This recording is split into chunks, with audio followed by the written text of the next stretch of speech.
یہ روزیٹا آرمیٹیج ہیں، university of Birmingham میں یہ ریسرچ فیلو رہی ہیں اور انہوں نے آسٹریلین نیشنل یونیورسٹی سے اینتھروپولوجی میں پی ایچ ڈی کی ہے۔ پاکستان کے سیاسی اور معاشرتی حالات پر بھی ان کی گہری نظر ہے اور اس پر یہ ایک کتاب بھی لکھ چکی ہیں جس کا نام ہے big capital in an in equal world, the micro politics of wealth in Pakistan. یہ بتاتی ہیں کہ پاکستان کی 1% اشرافیہ گزشتہ 40 سال کے عرصے میں صرف 22 خاندانوں سے 22 لاکھ افراد تک کیسے پہنچی، دولت کی یہ پیوند کاری کیسے ہوئی اور یہ فصل اتنی ثمربار کس طرح ہوئی۔ کسی صاحب نے اس پر ایک آرٹیکل لکھا ہے، مجھے ان کا نام نہیں مل سکا، لیکن مضمون کے کچھ مندرجات آپ کے سامنے پیش کرتا ہوں۔ روزیٹا آرمیٹیج کے مطابق یہ ایک خوفناک گٹھ جوڑ ہے جو اعلیٰ سطح کے بیوروکریٹس، فوجی جرنیلوں، سیاسی رہنماؤں اور کاروباری اشرافیہ کے درمیان وقت کے ساتھ ساتھ مستحکم ہوتا چلا جا رہا ہے۔ یوں تو ہر گروہ کے اپنے اپنے طاقت کے مراکز ہیں، لیکن مشترکہ مفادات کے تحفظ کے لیے یہ تمام گروہ اکٹھے ہو جاتے ہیں۔ یہ طاقت کے مراکز فوج، عدلیہ، سول بیوروکریسی، بزنس اور سیاست میں پائے جاتے ہیں۔ یہ تمام لوگ اپنے اپنے گروہوں میں انفرادی طور پر ترقی کی سیڑھیاں چڑھتے رہتے ہیں اور ایک دوسرے کے معاملات میں اکثر اوقات کبھی مداخلت نہیں کرتے۔ انفرادی سطح پر یہ اپنے تعلقات کے حوالے سے کسی جاننے والے یا رشتہ دار کی مدد ضرور کرتے ہیں، لیکن دوسرے گروہ کی حدود کا احترام کرتے ہیں۔ یہ دوسرے کے مضبوط کلے میں کبھی نقب زنی نہیں کرتے۔ ان کا آپس کا گٹھ جوڑ ایسا ہے کہ ایک گروہ کو باقی تمام گروہ مل کر تحفظ فراہم کرتے ہیں۔ یہ سب مل کر اشرافیہ بنتی ہے جو پاکستان کی سمت کا تعین کرتی ہے، ایسے قوانین بناتی ہے جن سے اس کے ممبران خوب فائدہ اٹھاتے ہیں اور اپنے آپ کو مزید مستحکم کرتے ہیں۔ یہی وجہ ہے کہ یہ چاروں گروہ اس قدر خوش بخت ہیں کہ پاکستان میں کسی بھی قسم کی آفت، مصیبت، جنگ یا بیماری آ جائے ان کا کچھ نہیں بگاڑ سکتی، ان کا بال بھی بیکا نہیں ہوتا۔ یہ 1971 کے بہت بڑے سانحے سے بھی صاف بچ نکلے۔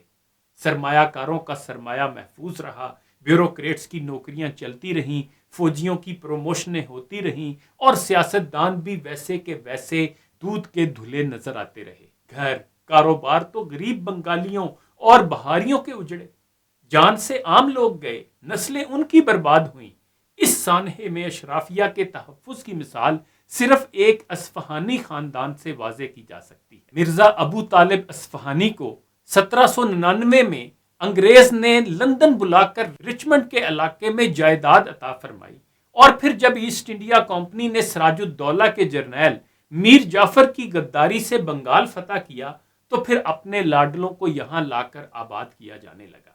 یوں اصفہانی خاندان لندن سے آ کر یہاں آباد ہو گیا اور چائے کا کاروبار کرنے لگا جس کی وسعت پورے بر صغیر اور پھر دنیا بھر میں پھیل گئی۔ متحدہ پاکستان تک اصفہانی چائے مغربی پاکستان میں بھی مقبول عام برانڈ تھا۔ پاکستان بننے کے بعد یہ خاندان کلکتہ سے چٹاگانگ منتقل ہو گیا جس کی پہاڑیوں پر چائے کے وسیع باغات تھے۔ مشرقی پاکستان میں بنگالیوں، بہاریوں اور دیگر قومیتوں پر 1971 میں کیا کیا مظالم نہیں ٹوٹے، لیکن اصفہانی خاندان کی کاروباری سلطنت کو اس سانحے کے دوران بھی تحفظ فراہم کیا گیا۔ روزیٹا کے مطابق یہ تمام طبقات قوانین تو بناتے ہیں مگر ان میں سے ایسے راستے نکالتے ہیں تاکہ انہیں اپنے ہی بنائے ہوئے ان قوانین پر عمل نہ کرنا پڑے۔ قوانین سے بالاتر ہونے کی یہی وجہ ہے کہ یہ لوگ دن بدن امیر سے امیر تر ہوتے چلے جا رہے ہیں اور خوفناک حد تک طاقتور بھی۔ 22 خاندانوں کے گروہ کا 22 لاکھ افراد کے جمع غفیر میں ڈھلنے کے عمل کے اہم ترین راستے، طریقہ کار یا گٹھ جوڑ کا تذکرہ اس کتاب میں 2 اہم اصطلاحات سے کیا گیا ہے۔ پہلا معاشرتی میل جول اور شادیاں، دوسرا استثناء کا کلچر۔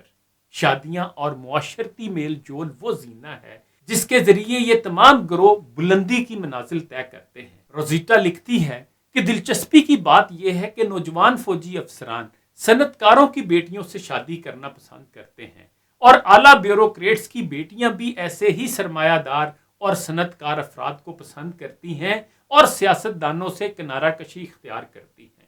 اس سارے کھیل میں پاکستان میں دو مختلف اقسام کی اشرافیہ پائی جاتی ہے، جن کا آپس میں میل جول کچھ عرصے پہلے تک مشکل سے ہوا کرتا تھا، لیکن اب یہ فرق تقریباً مٹ چکا ہے۔ پہلی قسم قیام پاکستان سے قبل کی اشرافیہ کی ہے، جو مغلوں اور پھر انگریزوں کی وفاداریوں کے عوض مراعات حاصل کر کے مقام و مرتبہ پر صدیوں پہلے ہی فائز ہو چکی تھی۔ اس اشرافیہ کے لیے یہ کڑوی گولی نگلنا مشکل تھی کہ وہ بعد میں امیر بننے والوں کو اپنے برابر سمجھیں۔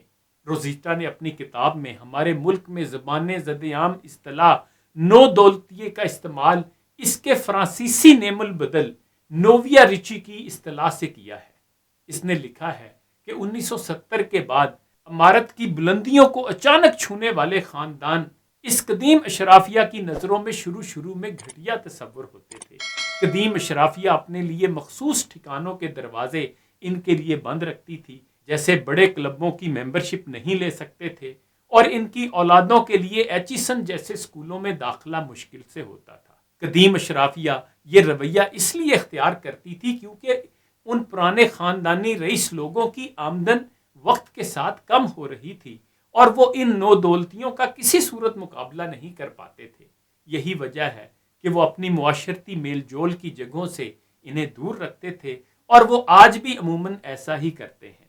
لیکن اب کسی ایک خاندان کی دولت اور دوسرے خاندان کے مرتبے کو شادی کے اعلیٰ پیڈسٹل یا منچ پر یوں اکٹھا کر دیا جاتا ہے کہ ایک جرنیل کی طاقت و قوت، ایک بیوروکریٹ کی حیثیت و مرتبہ، اور ایک عام سے خاندان سے تعلق رکھنے والے کسی نو دولتیے پراپرٹی ٹائکون، صنعت کار یا بزنس مین کی دولت کا یہ ایک حسین ملاپ بن جاتا ہے۔ یہی وجہ ہے کہ جیسے ہی ایک فیڈرل سیکرٹری یا ایک جرنیل کا بیٹا یا بیٹی کسی ایسے ہی نو دولتیے کے ہاں بیاہا جاتا ہے تو پھر وہ ایک ہی جست میں دولت میں نہانے لگتا ہے، اور نو دولتیہ خاندان اس مرتبے، مقام اور سماجی حیثیت کا لطف اٹھانے لگتا ہے جس کے بارے میں اس نے کبھی تصور بھی نہیں کیا تھا۔ اس غیر مقدس ملاپ کے نتیجے میں پاکستان کے معاشرے میں ایک معاشرتی استثناء پیدا ہو چکا ہے جو اس اشرافیہ کو ہر جرم کی سزا سے مبرہ کر دیتا ہے۔ اس ملک کے یہ 22 لاکھ لوگ ہی تو ہیں جو اب ایک خاندان بن چکے ہیں اور جن کا شجرہ نسب بھی ایک ہے۔ یہ آپس میں لڑتے ضرور ہیں، مگر عوام کے مقابل یہ سب کے سب اکٹھے ہو جاتے ہیں۔ یہ اقتدار کے سنگھاسن پر بیٹھے ہوئے وہ سانپ ہیں جن کے ہاتھوں میں لوٹی ہوئی دولت کے خزانوں کی چابیاں ہیں، اور ان کے نتنوں سے قوت و غلبے کی پھنکاریں نکل رہی ہیں۔ آخر پر امام بخش ناسخ کے پاکستانی قوم کے نام اس شعر سے اجازت چاہوں گا: معشوقوں سے امید وفا رکھتے ہو ناسخ، ناداں کوئی دنیا میں نہیں تم سے زیادہ۔